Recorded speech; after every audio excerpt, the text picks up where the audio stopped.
통일교 의혹을 수사하는 경찰이 압수물 분석과 신속한 수사를 위해 수사 인력을 대폭 보강합니다. 경찰은 그동안 확보한 압수물 등을 토대로 전재수 더불어민주당 의원의 혐의를 확인하는 데 주력하고 있는데요. 필요하다면 재소환까지 고려한다는 방침입니다. 윤태인 기자가 취재했습니다. 통일교 의혹을 수사하는 경찰 특별전담 수사팀은 출범 9일 만에 전재수 더불어민주당 의원을 소환해 14시간 넘는 마라톤 조사를 벌였습니다. 통일교로부터 그 어떠한 금품수수 없었다라는 말씀을 다시 한번 분명하게 강력하게 드리도록 하겠습니다. 통일교 금품수수 의혹에 대해 속도전을 펼치던 경찰은 일단 주말 동안에는 숨고르기에 들어갔습니다. 전재수 의원이 혐의를 강하게 부인하는 만큼 지난 조사의 진술 내용과 압수물 분석에 주력했습니다. 경찰은 공소시효가 곧 끝날 수도 있는 만큼 당장은 정치권을 향한 수사망을 넓히기보다는 전재수 의원의 혐의를 다지는 데 집중한다는 방침인 것으로 알려졌습니다. 경찰은 압수물 분석과 한학자 총재를 포함한 통일교 관계자들에 대한 조사를 바탕으로 필요하면 전재수 의원을 다시 부르는 방안도 검토하고 있습니다. 이와 함께 경찰은 역시 통일교에서 금품 수수 의혹을 받는 임종성, 김규환 전 의원에 대한 소환 시기도 다각도로 검토 중입니다. 관련자들이 혐의를 강하게 부인하고 윤영호 전 통일교 세계본부장의 진술까지 흔들리는 상황에서 경찰은 물증 확보 등을 위해 수사 인력을 대폭 보강했습니다. 회계분석 요원 등 인력 2명을 증언한 데 이어 5명을 더 투입해 전담 수사팀 규모를 30명 정도로 늘렸습니다. 경찰 수사가 속도를 내고 있는 상황에서 혐의를 입증할 명확한 물증을 찾을 수 있을지 아니면 난항을 겪을지 이번 주가 중요 분수령이 될 것이란 전망이 나옵니다. YTN 윤태인입니다. 국민의힘과 개혁신당이 통일교 특검과 관련해 제3자 특검 추천 방식 같은 쟁점에 전격 합의했습니다. 송 원내대표는 통일교와 민주당의 금품 수수와 관련한 특검에 큰 틀에서 합의했다며 양당이 일부 양보해 공동으로 발의할 수 있도록 법안을 준비할 예정이라고 말했습니다. 천 원내대표는 수사 범위를 통일교 특검에 한정해 여야 정치인들의 금품 수수와 여러 정치자금법 위반 등으로 하기로 했고 특검 추천 방식은 제3자인 대법원과 법원행정처에서 특검 후보 2명을 추천해 대통령이 1명을 임명하기로 정리했다고 설명했습니다. 더불어민주당은 국민의힘과 개혁신당이 추진하는 이른바 통일교 특검에 대해 수용할 의사가 없다고 거듭 일축했습니다. 박수현 민주당 수석대변인은 어제 국회 기자간담회에서 현재는 특검에 동의할 만한 최소한의 명백함이 떨어진다며 이같이 밝혔습니다. 이어 의혹에 연루된 당사자들이 철저하고 완벽하게 그리고 강하게 부인하는 상황이라며 경찰 특별전담수사팀의 수사 과정을 지켜보는 게 현재로선 정확한 단계라고 설명했습니다. 오늘 국회에서는 더불어민주당이 내란전담 재판부 설치법 처리에 나섰고요. 야당은 필리버스터로 맞서면서 대치 전국이 또 이어질 전망입니다. 본회의 직전까지 법안 수정 작업이 이어지면서 민주당 내에서도 혼선이 빚어졌습니다. 임성재 기자입니다. 오늘 열리는 국회 본회의에선 여당 주도로 내란전담 재판부 설치법이 상정됩니다. 위헌 논란을 겪은 끝에 전담재판부를 2심부터 도입하고 판사 추천위원회 구성해 법원 외부 인사를 배제하기로 한 수정안이 처리되는 겁니다. 민주당은 본회의 하루 전에도 사법부의 신뢰성을 문제 삼으며 내란전담재판부법의 당위성을 부각했습니다. 사법부가 신뢰를 잃었기 때문에 국회를 제치고 꼴찌로 가라앉은 것 아닙니까? 아직도 국민의 뜻을 모르겠습니까? 반대로 국민의힘은 사법 장악 시도를 노골화하는 거라며 필리버스터 항전을 예고했습니다. 대법원이 별도 예규를 마련하면서 명분과 필요성이 사라진 만큼 법안을 전면 폐기해야 한다고 목소리를 높였습니다. 위헌 논란이 뚜렷한 법안을 의석수로 밀어붙이겠다는 것은 결국 민주당이 위헌 정당임을 스스로 인정하는 것입니다. 대대적인 여론전도 예고했지만 민주당이 절대다수 의석을 점하고 있는 만큼 법안 통과를 막긴 어려울 거란 전망입니다. 민주당은 뒤이어 정보통신망법 개정안 처리에도 나설 거로 보여 필리버스터 대치는 성탄절 전날까지 이어질 거로 예상됩니다. 본회의에 상정될 법안 순서를 정하는 과정에선 민주당 내 혼선도 노출됐습니다. 본회의 전날 오전까지 정통망법 내란재판부법 순으로 처리에 나서려 했지만 내란재판부법을 우선 상정하기로 한밤중 계획을 바꾼 겁니다. 국회 법사위 처리 과정에서 추가된 허위정보 유통 금지 조항에 대한 위헌 가능성이 일자 지도부가 이를 덜어내기로 했고 수정 작업이 예상보다 길어지면서 이 법안 순서에도 영향을 줬다는 분석입니다. 이를 두고 야권 등 정치권 일각에선 연내 처리 시한을 맞추기 위해 논란이 있는 법안을 무리하게 강행하는 거란 비판도 제기됩니다. 민주당은 연말 본회의 기간 이후엔 법외국제 신설이나 법원조직법 개정에도 차례로 나선다는 계획입니다. 하지만 국민의힘이 모두 악법으로 규정한 사안들이어서 연초에도 필리버스터 대치가 이어질 가능성이 큽니다. YTN 임성재입니다. 법원이 국가적인 중요 사건에 대한 전담 재판부 설치를 추진하는 가운데 그 세부 방안을 논의할 회의가 오늘 열립니다. 서울고등법원은 오늘 오후 전체 판사회의를 열어 구체적인 전담 재판부 숫자와 구성 절차, 시기를 심의할 방침입니다. 앞서 대법원이 전담 재판부 구성을 위한 예규를 제정한 데에 따른 후속 조치고요. 서울고법은 내년부터 형사재판부를 모두 16개로 구성을 하고 이 가운데 2~3개를 재판부 전담 재판부로 지정할 방침입니다. 지금은 용산에 있는 대통령실이 이번 주에 대부분 청와대로 이전합니다. 이재명 대통령은 다음 주부터 청와대에서 직무를 시작할 예정입니다. 홍민기 기자입니다. 굳게 닫힌 청와대 춘추문이 열리고 이삿짐차가 들어옵니다. 용산 대통령실을 떠나온 책상 등 집기들을 작업자들이 분주히 나릅니다. 언론인들이 사용할 춘추관 2층 브리핑룸도 쌍방향 카메라 설치 등 막바지 준비에 한창입니다. 용산 대통령실을 떠나 3년여 만에 청와대 시대가 다시 막을 올리는 겁니다. 이번 주부터는 모든 브리핑이 청와대에서 열리고 이전 작업이 마무리된 뒤엔 대통령실 공식 명칭부터 휘장과 직원들의 명함까지 이에 맞게 바뀔 예정입니다. 이재명 대통령은 이번 주까지는 용산에서 수석 보좌관 회의 등을 주재한 뒤 다음 주부터 청와대로 자리를 옮깁니다. 삼청동 첫 출근을 맞아 인근 주민들과 인사하는 등 공식 행사도 계획 중인 걸로 알려졌습니다. 대통령실은 청와대 복귀를 비상계엄과 파면으로 얼룩진 용산시대를 뒤로하고 전통을 계승한다는 데 의미를 두고 있지만 구중궁궐 같은 구조로 인한 독선, 불통이라는 역대 정권의 어두운 전철을 따라갈 수 있다는 우려도 동시에 있습니다. 비서진이 있는 여민관과 본관 집무실까지 도보 10분에 달하는 물리적 거리 때문입니다. 이를 고려해 이 대통령도 본관 대신 여민관 집무 공간을 주로 사용할 계획이라고 대통령실은 설명하고 있습니다. 대통령과 비서실장, 정책실장, 안보실장 등 핵심 3실장이 모인 여민관이 국정의 핵심 사령탑이 되는 겁니다. 집무 공간을 여민관이라 보통 부르는데 거기가 국민과 더불어라는 뜻이거든요. 이 대통령의 생활 공간인 한남동 관저는 당분간 유지될 전망입니다. 내년 상반기 청와대 관저 공사를 마칠 때까지 이 대통령은 한남동 관저에서 출퇴근할 예정입니다. YTN 홍민기입니다.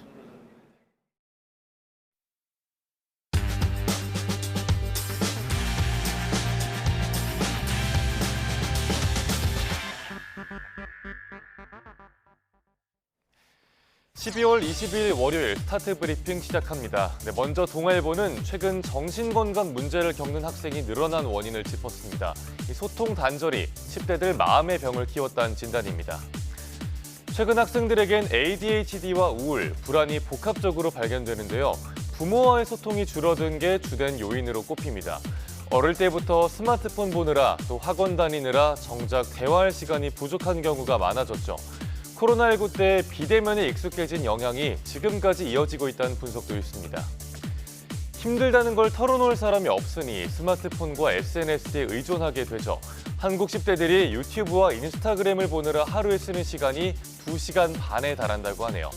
또 자해나 자살 시도를 하는 연령대가 낮아지는 것도 우려되는 대목이고요. 전문가들은 결국 학부모와 교사가 아이들과 끊임없이 소통하는 게 중요하다고 강조합니다. 스마트폰을 오래 쓸수록 스트레스와 우울증, 자살 충동을 겪는 비율이 약 20%가 높다는 연구도 있습니다. 16세 미만의 SNS 사용을 법으로 금지한 호주의 사례를 참고할 필요가 있다는 목소리도 나옵니다. 다음 기사 보겠습니다. 미국 주주들이 쿠팡 본사격인 쿠팡 INC에 집단 소송을 걸었습니다. 대규모 개인정보 유출 사태로 주주의 가치를 훼손했고 또 공시도 부실했다는 게 이유인데요. 소송의 향방과 변수로 작용할 쿠팡의 미국 로비까지 조선일보가 정리했습니다. 핵심은 이번 사태에 대해서 쿠팡 INC가 어디까지 책임을 져야 하는지 따지는 겁니다. 원고의 청구가 받아들여지고 본안 소송까지 넘어가면 쿠팡엔 상당한 압박이 될 걸로 보이는데요. 경영진 내부의 민감한 자료까지 강제로 제출해야 하는 미국 디스커버리 제도가 있기 때문입니다. 여기에 한국보다 강력한 징벌적 손해배상까지 적용되면 배상액은 천문학적으로 뛸 수 있습니다. 그런데 쿠팡이 친 방탄막, 현지 로비가 변수입니다. 쿠팡 INC는 상장 이후에 로비 자금으로 4년간 약 159억 원을 썼습니다. 트럼프 캠프 출신 등 거물급 로비 업체까지 고용했고요. 쿠팡은 미국 기술 기업이고 건드리면 미국의 국익에 반한다고 강조하는 건데요. 전방위 로비 네트워크가 한국발 사법 리스크를 차단하는 방파제 역할을 할 거란 분석도 나옵니다. 끝으로 느닷없는 이상기후에 닥쳐오는 환율 휴가까지 겹쳐서 내년 물가도 먹구름이라는 한국일보 기사 보겠습니다. 최근 2달 연속 소비자 물가 상승률이 작년 동월 대비 2.4%를 기록했습니다. 1% 후반에서 2% 초반대를 기록하다가 오름폭이 커진 건데요. 여름엔 폭염과 폭우, 10월엔 가을 장마가 겹치면서 농축수산물 물가가 5% 넘게 뛴 영향이 큽니다. 여기에 1,500원 선에 육박한 원달러 구환율은 유가를 자극할 수밖에 없습니다. 더 큰 문제는 환율의 시차 요구입니다. 수입 원자재 가격이 오르면 가공식품과 서비스 물가에는 보통 한두 달 뒤에 반영되기 때문이죠. 한국은행은 내년 물가 상승률을 2.1%로 전망했는데요. 하지만 지금 같은 고환율이 계속 이어지면 2% 중반까지 높아질 수 있다고 내다봤습니다. 뉴노멀이 된 이상기후까지 겹치면 내년 물가가 얼마나 오를지 벌써 걱정됩니다. 정부는 물가 안정을 위해서 부처별로 물가 안정 책임관을 두는 방안을 검토 중입니다. 12월 22일 아침 신문 살펴봤습니다. 지금까지 스타트 브리핑이었습니다.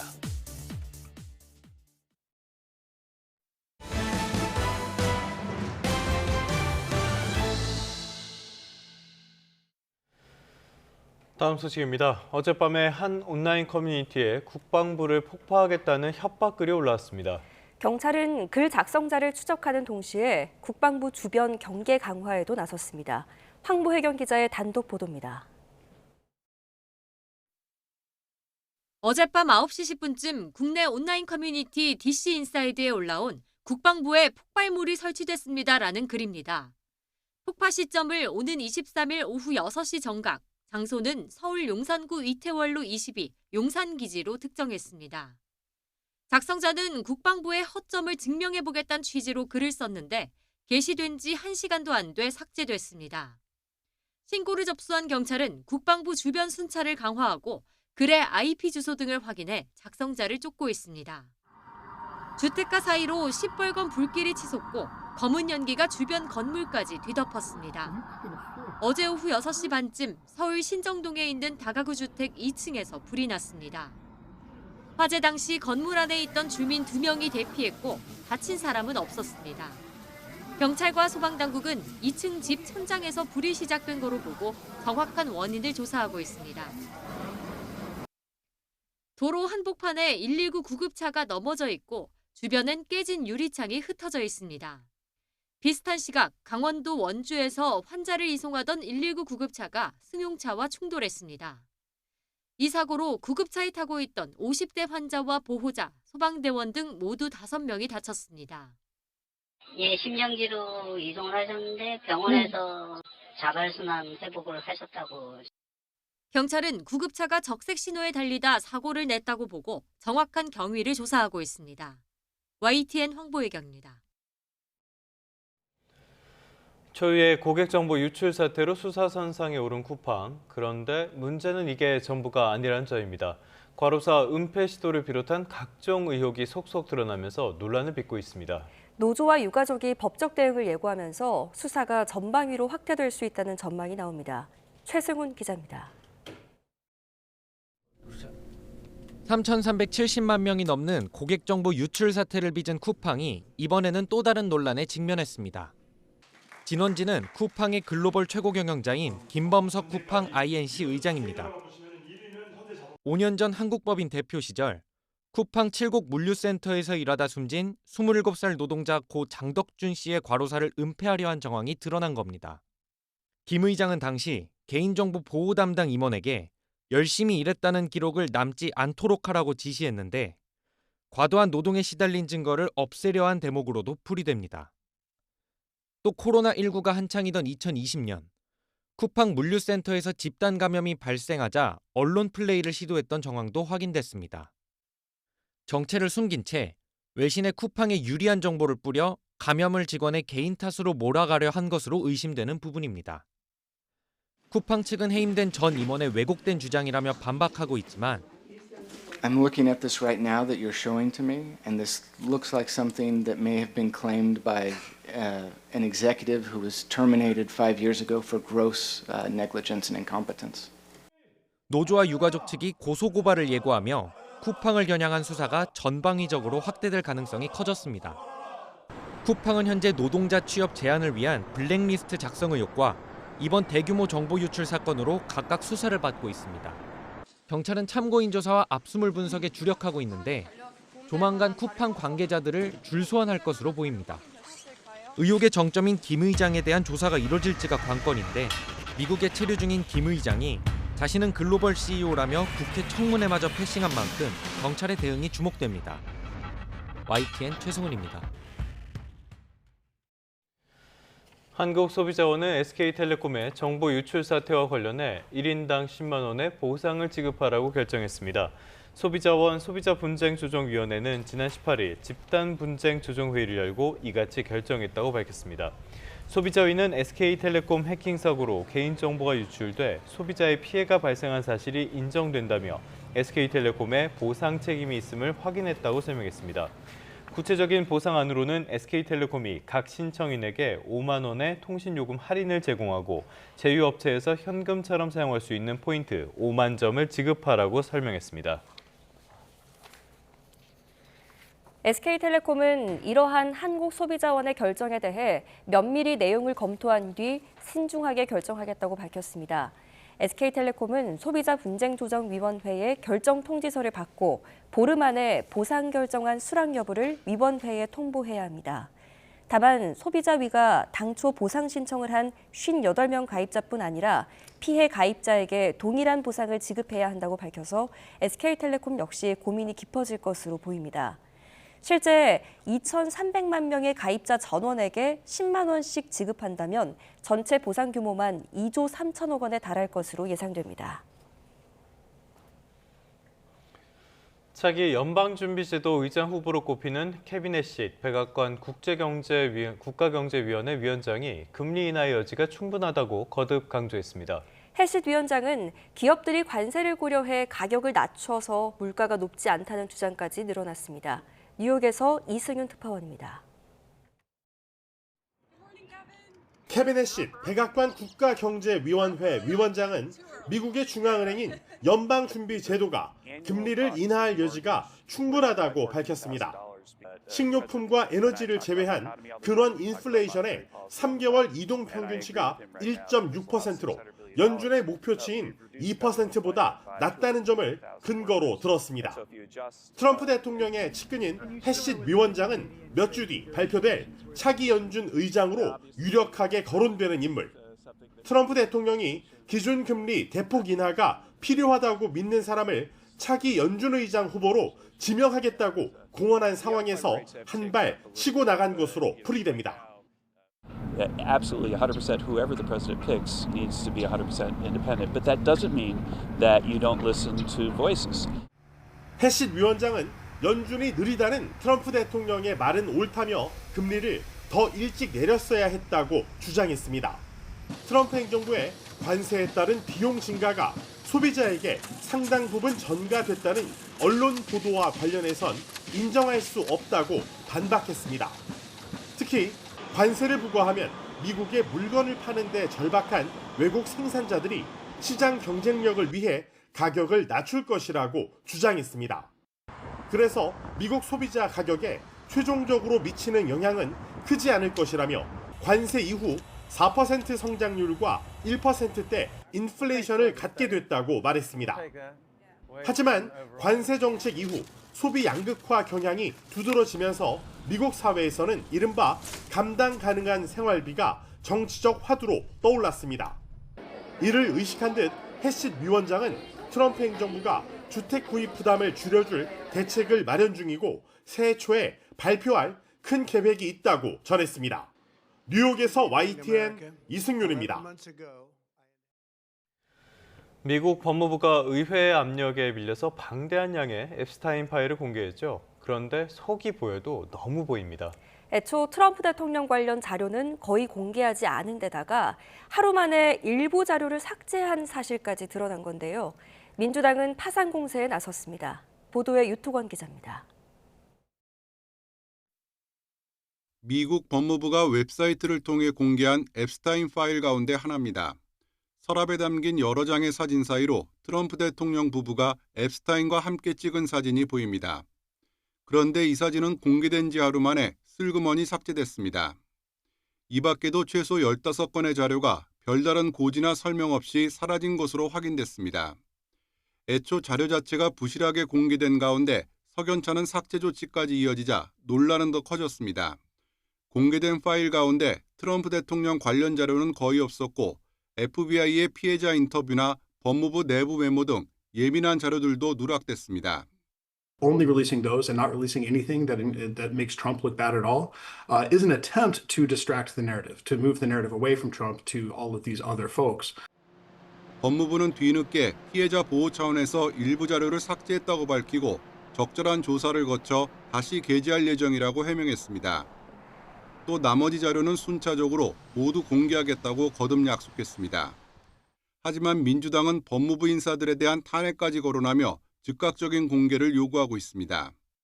Justice Department official who has obstructed justice could face prosecution in this administration or a future administration. 여기에 공화당 일부 의원들도 민주당의 보조를 맞추고 나서면서 트럼프 대통령은 더욱 깊은 수렁으로 빠져드는 모양새입니다. YTN 유토관입니다. 토드 블렌치 미국 법무부 부장관은 미성년자 성착취범 제프리 앱스타인 사건과 관련해 추가 수사와 기소 가능성을 시사했습니다. 블렌치 부장관은 트럼프의 측근 가운데 한 명인데요. MBC 방송에 출연해 이번 주에도 추가 피해자들의 이름을 알게 됐는데 예전에는 없던 새로운 이름이라며 계속 새로운 정보를 얻고 있다고 말했습니다. 다만 앱스타인 파일을 통해 신원이 밝혀지지 않은 여성들과 친밀하게 교류하는 사진이 대거 공개된 빌 클린턴 전 대통령 등 유명 인사들에 대한 추가 기소에 대해선 모르겠다면서 답을 피했습니다. 정부가 최근 러시아와 접촉해 북핵 문제를 비롯한 북한 관련 현안을 논의한 것으로 알려졌습니다.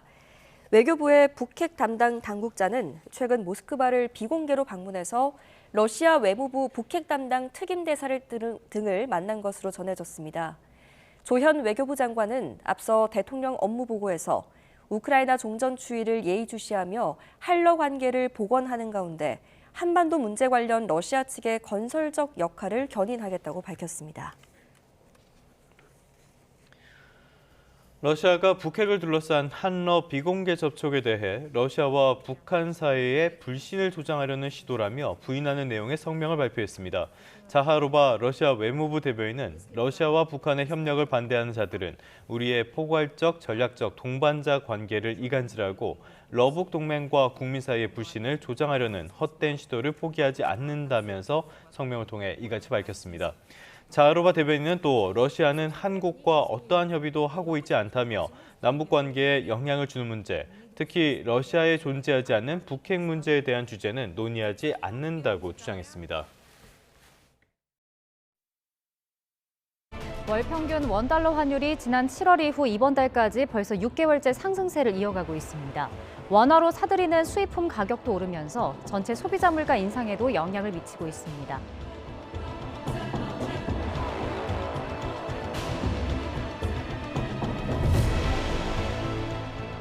올 들어 지난달까지 서울 아파트 월세는 3.29% 올랐습니다.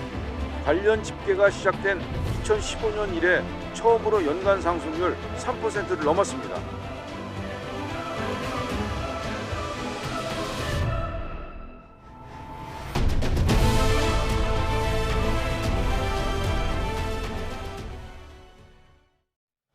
네, 보신 것처럼 초고환율 현상이 길게 이어지면서 물가에도 비상이 걸렸습니다. 내년 소비자 물가 상승률 전망치를 상향 조정하는 움직임도 잇따르고 있는데요.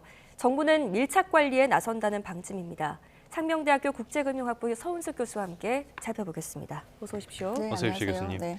자, 비상계엄이 끝나고 경제 상황이 좋아지나 싶었는데 네. 환율만 보면은 전혀 좋아지는 것 같지가 네, 않습니다. 맞습니다.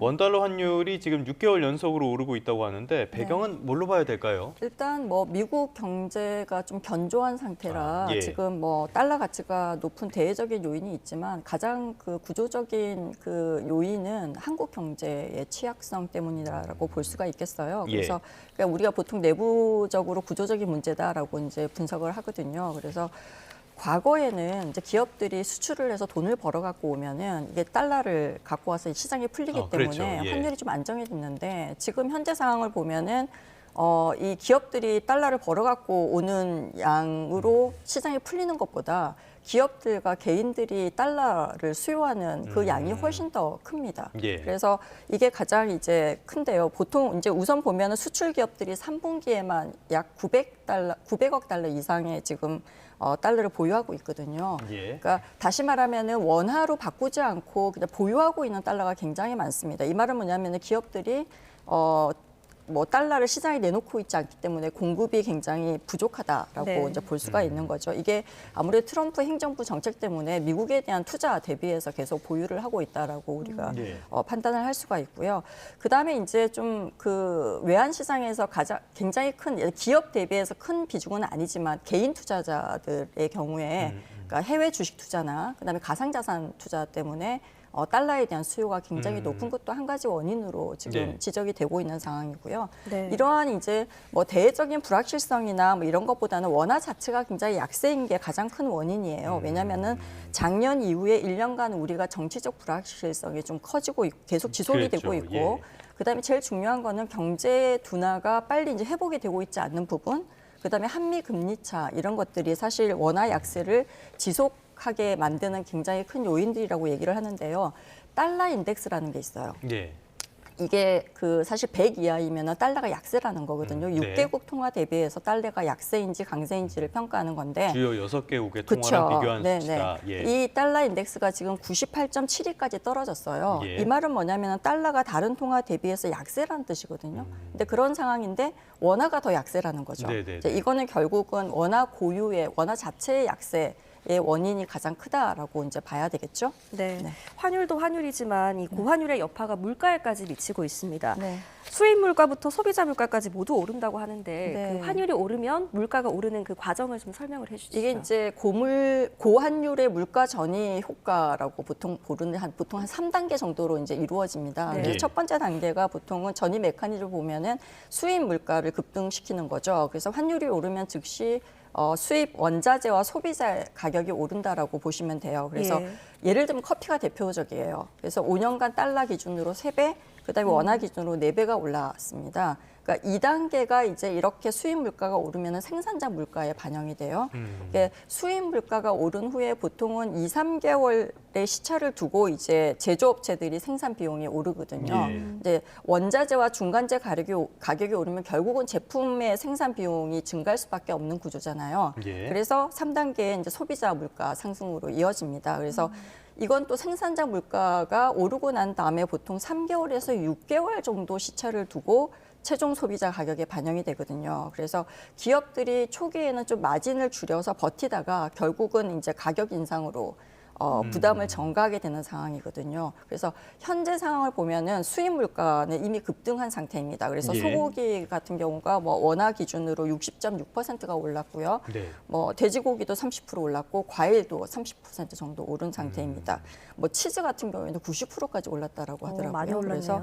그래서 생산적 물가도 그래서 오르기 시작했고요. 이제 소비자 물가로 전이되는 그러한 시점이다라고 보시면 될 것 같아요. 그래서 2026년이 사실 굉장히 우려스러운 것은 이 시차 때문이에요. 그래서 지금 수입 물가 상승이 내년 1분기에서 2분기 이제 사이에 소비자 물가에 본격 반영이 될 거거든요. 그래서 한국은행이 결국은 이제 환율 때문에 또다시 물가 압력을 받는 그러한 상황으로 이어질 것 같습니다. 그래서 이게 이제 특히 우리나라 같은 경우는 좀 구조적 그 취약성이 굉장히 커요. 왜냐하면 우리는 원자재하고 에너지를 거의 100% 수입하는 나라잖아요. 그렇죠. 그래서 환율이 10% 오르면 일반적으로 데이터에 의하면은 수입 물가가 7, 8% 오른다라고 하고 있거든요. 그리고 이 중에 30에서 40% 정도가 소비자 물가로 전이가 돼요. 그러니까 다시 말하면은 환율이 지금 1,400원에서 1,480원까지 한 6% 정도 올랐잖아요. 예. 단순하게 계산을 하면은 그럼 소비자 물가가 1%에서 2%포인트 정도 오를 거라고 우리가 예상을 지금 하고 있습니다. 그래서 한국은행의 딜레마가 굉장히 커지겠죠. 지금 경기 살리려면 금리 내려야 되는데 그러니까요. 네, 예. 물가 잡으려면 유지하거나 굉장히 오히려 올려야 되는 지금 상황이 발생할 수도 있는 거죠. 예. 그래서 근데 성장률은 계속 오르지 않고 있고 물가는 오르는 그러한 우리가 이거를 스태그플레이션이라고 부르거든요. 그래서 이런 게 지금 현실화되어 가고 있는 상황이다라고 해석을 할 수가 있겠습니다.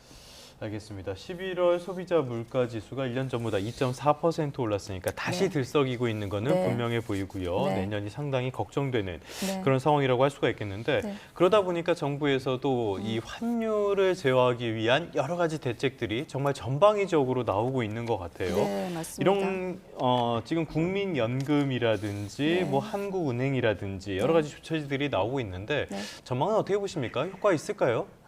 이게 이제 지금 가장 그 국민연금에서 그 외환 스와프 활용하고 있고요. 다시 말하면은 이제 국민연금이 그 굉장히 1,200달러 이상 해외 자산을 보유를 하고 있어요. 그래서 환율이 1,400원에서 1,480원으로 오르면 환산 가치 자체가 10조 원 증가를 하거든요. 근데 우리가 이걸 보통 환차익이라고 부르거든요. 근데 이제 스와프 같은 경우에는 그냥 달러를 새로 수요하지 않고 한국은행이 가지고 있는 달러를 사는 거기 때문에 사실은 수요를 어느 정도 억제하는 거라서 어느 정도 이제 효과가 있지만 지금 그 한해치도 같이 이제 바로 그 적용시키겠다라고 하고 있거든요, 정책으로. 근데 환해치는 방금 얘기한 것처럼 제가 얘기한 것처럼 한산가치 한 10조 원 정도 증가하는 거를 포기해야 됩니다. 요게 이제 한해치를 하게 됐을 때 우리가 발생하는 비용이라고 봐야 되겠죠, 그죠? 그리고 또 뭐 예를 들어서 타이밍 위험도 좀 있어요. 지금 환율이 1,470원, 80원일 때 해지했는데 내년에 만약에 환율이 떨어진다라고 한다면은 어떻게 될까요? 환해지 안 한 기관들이 그렇죠. 굉장히 유리하겠죠, 그죠? 예. 그래서 환율 예측에 실패한 걸로 돼서 손해를 보는 그런 구조이거든요. 근데 이제 국민연금 같은 경우에는 어떻게 보면은 단순 투자자가 아닌 그 공적 연기금이잖아요. 그렇죠. 그래서 환율 폭등으로 인해 가지고 국가 경제 전체가 굉장히 흔들리게 되면 연금의 기반도 어떻게 보면 위태롭다라고 봐야 되거든요. 그래서 비상시에는 좀 수익률을 조금 양보하더라도 시장 안정이라는 좀 공공선을 선택하는 것이 국민연금의 역할이라는 주장도 나오고 있습니다. 그래서 이러한 국민연금의 역할, 그다음에 또 구두 개입도 있죠. 그래서 환율을 안정시키겠다라고 하는 구두 개입이 또 어느 정도 시장에 먹히는 그러한 정책도 있거든요. 근데 이제 중요한 거는 뭐냐면은 환율 자체가 지금 이러한 그 정부나 그러니까 국민연금이나 한은이나 이렇게 정부가 개입하는 거는 좀 단기적이에요. 일시적인 효과는 있겠지만 장기적으로 이걸 지속하기는 굉장히 어렵거든요. 그래서 단기적으로 뭐 외환 시장의 달러 수요를 줄여서 환율을 안정시키겠다라고 하는 거는 어느 정도 이제 효과가 있을 수 있겠지만 결국은 환율의 급등이 발생하는 가장 큰 이유는 구조적인 이유 때문이라고 얘기했잖아요. 그래서 이 정치적인 불안정성이나 또는 경제 성장의 기폭제가 될 만한 거를 찾지 못해서 이 성장이 이제 계속 그러니까 성장하지 못하는 그런 상황이 발생을 하게 되면은 또 한미 금리 차가 계속 지속되고 있는 상황이잖아요. 이런 상태에서는 장기적으로 봤을 때 환율 급등을 막기는 좀 어렵다라고 봐야 되겠죠. 그래서 제가 볼 때는 경제가 어느 정도 안정이 되고 정치가 좀 안정이 되면은 예를 들면 외국의 투자를 더 많이 하더라도 뭐 환율은 좀 1,400원대로 안정이 될 거라고 보는데 이게 되지 않으면은 사실 계속 일시적으로 개입하는 거는 일시적인 효과에 지나지 않을 거예요. 미봉책이 지나지 않는다라고 볼 수밖에 없겠죠. 지난주 금요일이었던가요? 외국 주식 이벤트 이런 것들 하지 말아라 이런 조치까지 내려지는 거 봤는데 이게 상황이 다급하다 보니까 인디언 기우제식으로 마구잡이식으로 던지는 것 같아 보이는데 말씀하신 것처럼 구조적인 이유부터 제대로 점검해야 될 것 같습니다. 자, 또 다른 점들 우리의 삶을 어렵게 하는 또 다른 사안도 하나 짚어보도록 하겠습니다. 11호 대책 이후에 부동산 가격이 가격의 오름세는 둔하긴 했지만 여전히 이어지고 있고요. 네. 반대로 실수요자들의 어려움은 굉장히 커지는 것 같습니다. 맞습니다. 월세 가격이 많이 올라서 연간 네. 상승률이 처음으로 3%대에 진입을 했다. 어마어마한데 이 배경은 뭘로 봐야 됩니까? 이제 월세가 147만 원까지 지금 오른 걸로 3% 정도 이제 방금 말씀하신 것처럼 정확한 지적이신데요.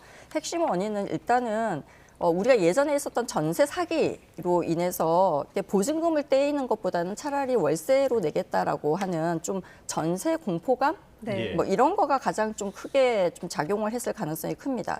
그다음에 여기에다가 고금리로 지금 전세 대출 이자 부담이 굉장히 크지 않습니까? 이제 그러다 보니까 세입자들이 좀 반강제적으로 월세 시장으로 내몰리고 있는 그러한 상황이다라고 보여져요. 그래서 사실 전세 대출의 금리 상승을 보면은 지금 전세 자금 대출 금리가 연 4%에서 5% 정도거든요. 그러니까 보통 보증금이 지금 한 2억 원 정도로 지금 보고 있는데 평균적으로 이게 1년에 이자만 800에서 1000만 원 정도가 됩니다. 그래서 한 달로 따지면은 66만 원에서 한 90만 원 정도가 된단 말이에요. 그래서 이 정도면 차라리 월세를 내는 게 낫겠다라고 전세 공포감에다가 플러스해서 그래서 이러한 그 계산이 나오는 것 같습니다. 그다음에 집주인들도 아무래도 이제 요즘 같이 금리가 높고 전세 사기 위험이 이제 있을 때는 전세금 몇 억 받아서 관리하는 것보다는 오히려 매달 안정적으로 월세 받는 게 더 낫겠다라고 하는 게 훨씬 그래서 현금 흐름을 훨씬 더 좋게 갖고 가려고 하는 이러한 전략이 좀 반영이 된 것 같고요. 네 번째로는 좀 주택 공급이 부족한 것도 이유 중에 하나입니다. 그래서 우리 부동산 규제 강화로 신규 분양이 굉장히 지금 급감한 상태이잖아요. 그래서 재건축, 재개발도 좀 지연이 되면서 주택 공급이 부족해졌다라고 봐야 되겠죠. 그래서 수요는 많은데 공급이 좀 적으니까 가격이 오르고 있다라고 봐야 되겠죠. 네. 월세가 오르면 사람들이 이제 아무래도 돈을 덜 쓰게 되다 보니까 소비 위축까지 이어질 가능성도 있을까요? 네, 당연히 좀 굉장히 중요한 지적인데요. 월세가 147만 원이잖아요. 우리가 보통 그 평균 급여 이제 보면 한 500만 원 정도가 된단 말이에요. 여기에서 그렇죠. 적게는 25%에서 30%까지가 주거비로 나가는 거죠. 고정 비용으로 나가는 거고 이게 저소득층과 청년층은 훨씬 더 많이 나가는 거겠죠. 40에서 50%까지 나가는 경우도 있습니다. 크겠네요. 이게 이제 소비 위축으로 이어지는 악순환으로 연결될 수밖에 없겠죠. 왜냐하면은 여기에 식비, 교통비 등 구조적으로 나가는 고정비를 빼고 나면 여유 자금이 거의 없어요. 네, 그래서 그렇게 되면 외식과 여가가 줄어들 수밖에 없는 상황이거든요. 이것뿐만이 아니고 내구재 구매도 줄어듭니다. 냉장고라던가 세탁기 이런 가전제품 같은 경우를 미래로 이제 미루는 거죠. 지금 당장 소비를 하지 않고 그러니까. 이렇게 되면은 당연히 내수 소비가 줄게 되고요. 자영업자들 매출도 당연히 떨어지게 될 거고, 당연히 기업들도 물건을 적게 팔게 되니까 투자도 줄이고 이게 결국은 또 고용 감소로 이어지는 그러한 경제적 악순환으로 연결된다라고 보시면 될 것 같아요. 네. 알겠습니다. 내수를 살리기 위해서는 소비 쿠폰 같은 것보다는 주거 안정 이게 더 시급할 것 같은데 문제는 지금 월세 불안이라든지 전세 불안 이게 올해로 끝날 것 같지가 않다는 점이에요. 내년에는 더 심각해지지 않을까 이런 전망들이 나오는데 교수님께서는 정확한 지적이세요. 왜냐하면 조금 전에 얘기한 것처럼 이렇게 월세가 올라가고 있는 이유가 단기적으로 해결되는 이슈냐를 봐야 되잖아요. 첫 번째 전세 공포증, 전세 포비아라고 부르는 이거는 단기적으로 해결되는 게 아니에요. 그렇죠. 예를 들어서 전세 사기를 근절하는 제도 개선이 있기 전에는 굉장히 어렵거든요. 그다음에 두 번째 금리가 그럼 빨리 내려갈 거냐라고 보면은 금리 인하가 사실은 굉장히 속도가 빠를 것 같지 않단 말이에요. 지금 물가 오르는 추세를 보면은. 그다음에 주택 공급이 단기간에 늘어나냐 이것도 굉장히 한계가 있죠. 재건축, 재개발은 몇 년씩 걸리는 사업이기 때문에 단기간에 늘어나기가 어려워요. 그래서 전문가들의 전망은 여전히 내년에도 한 2, 3% 정도, 올해 정도는 아니겠지만 그래도 2, 3% 정도 상승할 걸로 보고 있습니다. 특히 이제 서울 강남권이나 직장 접근성이 좋은 지역은 상승폭이 좀 더 클 것으로 우리가 예측을 하고 있습니다. 네. 자, 5대 은행은 최근 당국의 내년 가계대출 목표치를 2% 압박을 제시했습니다. 어떻게 보셨어요? 이게 2% 증가율은 우리가 명목 그 성장률을 한 4% 정도 봤을 때 경제 성장률 이거의 절반 수준이에요. 그러니까 명목이라는 거는 물가를 반영하지 않은. 네, 그렇죠. 그래서 사실상 대출을 최대한 안 해주겠다라고 하는 선언이나 마찬가지로 봐야 되겠죠. 이제 배경은 정부의 강력한 그 총량 규제에 있다라고 봐야 되거든요. 그래서 뭐 올해도 목표 대비해서 사실 7.4%를 미달했어요. 다시 말하면 은행들이 대출을 해주겠다라고 했던 목표치보다 지금 적게 해주고 있는 거거든요. 내년에는 좀 더 빡빡한 대출 규모를 보이지 않을까라고 생각을 합니다. 이게 문제는 약간은 이제 풍선 효과예요. 물론 이렇게 한 그 대출 그 총량 규제를 하는 거는 생산적 금융이라는 정부의 정책 그 목표에 부합하는 거거든요. 그래서 가계로 묶이는, 그러니까 이제 특히 부동산에 묶이는 돈보다는 좀 기업으로 돈이 흘러가도록 하는 생산적 금융 전환 취지에 맞춰가지고 하겠다라고 하는 건데, 뭐 아무래도 이렇게 되면은 서민들 같은 경우에는 은행에서 대출을 못 받게 되면은 어디로 갈까요? 훨씬 더 금리를 높게 주는 대로 대출을 받으러 갈 수밖에 없기 때문에 거기에 따르는 이제 비용이 굉장히 크게 증가할 거고, 그렇게 되면은 결국은 소비 위축은 좀 더 커질 가능성도 큽니다. 알겠습니다. 오늘은 환율, 물가 그리고 부동산 이야기까지 살펴봤습니다. 상명대학교 국제금융학부 서은숙 교수와 함께했습니다. 오늘 말씀 고맙습니다. 네, 감사합니다. 네.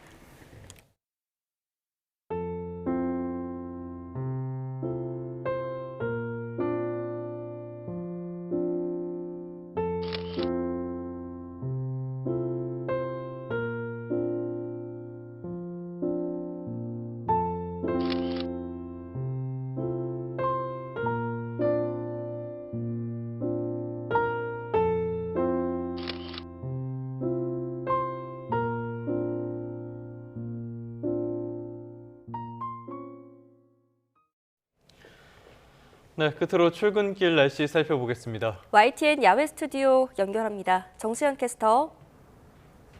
네, 정수현입니다. 네, 오늘 아침에는 확실히 공기가 차가워진 게 느껴지던데요. 지금 영하권입니까? 네, 오늘은 1년 중 밤의 길이가 가장 길다는 절기 동지인데요. 7시 반 정도 된 지금 아직은 해가 뜨기 전이라 주변은 어둡고 또 공기도 한층 더 차갑습니다. 현재 서울 기온은 영하 5.7도, 찬바람의 체감 온도는 영하 9도까지 떨어져 있습니다. 네, 이런 가운데 한파특보가 내려진 지역도 있다고요? 네, 일부 영남 내륙 지역인데요. 이들 지역은 어젯밤 사이 기온이 10도 안팎 크게 떨어지면서 현재 한파주의보가 내려져 있습니다. 대부분 지역에서도 기온이 영하권을 보이는 가운데 오늘 아침 나오실 때는 보온에 더욱 신경 쓰셔야겠습니다. 현재 한파특보가 내려진 지역을 중심으로 기온이 크게 떨어졌습니다. 특보 지역인 안동은 현재 영하 9.4도, 대구는 영하 5.7도 보이고 있고요. 그 밖의 지역도 서울이 영하 5.7도, 대전 영하 6.2도까지 떨어져 있습니다. 낮 기온은 서울이 4도, 대전과 전주 7도, 광주 9도로 대부분 예년 기온을 회복하겠고요. 이맘때 초겨울 날씨가 예상됩니다. 내일 오후부터 크리스마스 이브인 수요일 아침까지 전국에 비가 내리겠고요. 성탄절 당일에는 맑은 하늘이 드러나겠지만 낮에도 찬바람이 강하게 불며 춥겠습니다. 동해안 지역은 너울성 파도가 높게 일겠습니다. 파도가 해안도로나 방파제를 넘을 수 있는 만큼 해안가에서는 안전사고에 유의하셔야겠습니다. 지금까지 YTN 정수현입니다. 네, 12월 22일 YTN 뉴스타트 모두 마무리하겠습니다. 오늘 아침도 저희와 함께해 주셔서 고맙습니다.